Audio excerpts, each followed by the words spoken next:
ফরিদপুর জেলা সালথা উপজেলা মাঝারদিয়া ইউনিয়ন মাঝারদিয়া গ্রামে সুন্নতে খাতনা অনুষ্ঠিত হয়।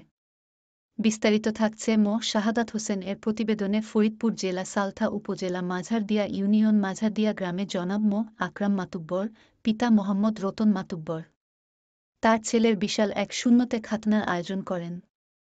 উক্ত সুন্নতে খাতনায় সার্বিক তত্ত্বাবধায়ন করেন জনাব মমিনুর রহমান।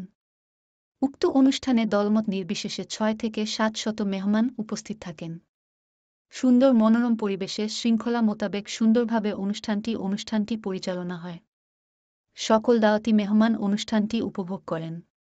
দাওয়াতি মেহমানের মধ্য দিয়ে কয়েকজনের সাক্ষাৎকারে জানতে পারলাম মেহমানদের মেহমানদারি শান্তিপূর্ণভাবে অনুষ্ঠিত হয় এবং সকল মেহমান শৃঙ্খলা মতন অনুষ্ঠানটি উপভোগ করেন। আয়োজন শেষে উক্ত আকরাম মাতুব্বর সকলকে ধন্যবাদ জানিয়ে অনুষ্ঠানটি সমাপ্ত ঘোষণা করেন।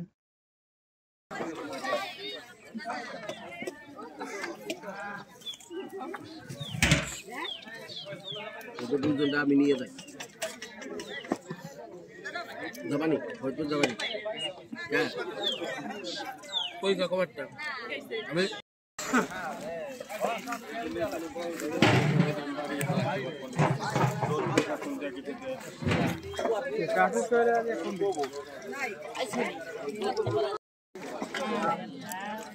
আরে হ্যান্ডশেক চলিস নাও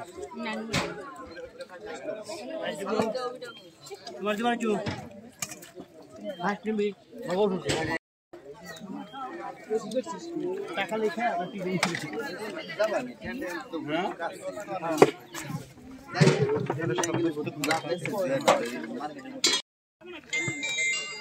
আব্বা আসো খান আমরা সবাই সালাদ থাকে না সালাদ নিস তো আমি যাই কি আল্লাহ দিলা সালাদ দিয়েছেন দেবে